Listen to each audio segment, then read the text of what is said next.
Wanafunzi wanaosoma fani ya uandishi wa habari kutoka Chuo Kikuu cha Iringa wametakiwa kuwa na bidii ya kujifunza kwa vitendo ili kupata ujuzi utakaowasaidia kuweza kujiajiri au kuajiriwa katika tasnia hiyo.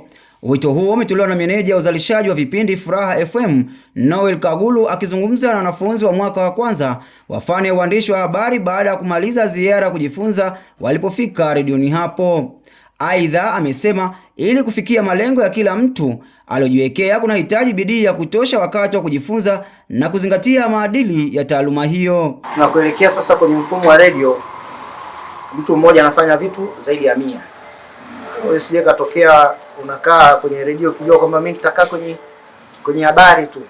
Hapana.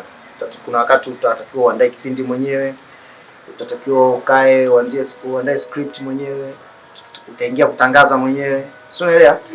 Utatakiwa utengeneze matangazo mwenyewe, utatakiwa utengeneze jingle mwenyewe.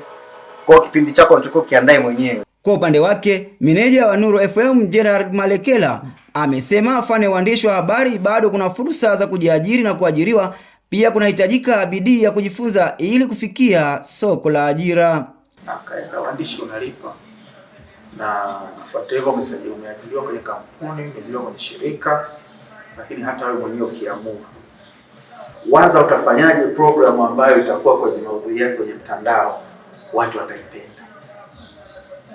Yaani hiyo weka katika mawazo yako. Sasa mimi tumaliza, unajua ukiwa shuleni unakuwa na mipango mingi, ukishaingia kwenye uhalisia waitekelezeke, lakini bado una uwezo wa kufanya na ikawa.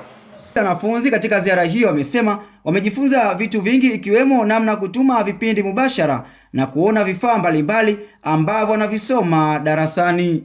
Nimejifunza vitu vingi, nimeviona ambavyo nilikuwa sijaviona kwa sababu ndio mwaka wa kwanza. Kwa hiyo ninawakaribisha pia wengine na ninawahamasisha wafike studio wajifunze, wataona vifaa kabisa, ile tunajifunza practical ambapo unaona kwamba hiki kifaa kinafanya kazi gani na kipo, yani structure yake iko vipi. Kwa hiyo inasaidia kuimarisha ubongo na pia uelewa mzuri. Hata mwalimu anapokuwa darasani akifundisha inakuwa sio haileti ugumu sana kwa sababu unakuwa umeshakiona na umeshatambua kazi yake.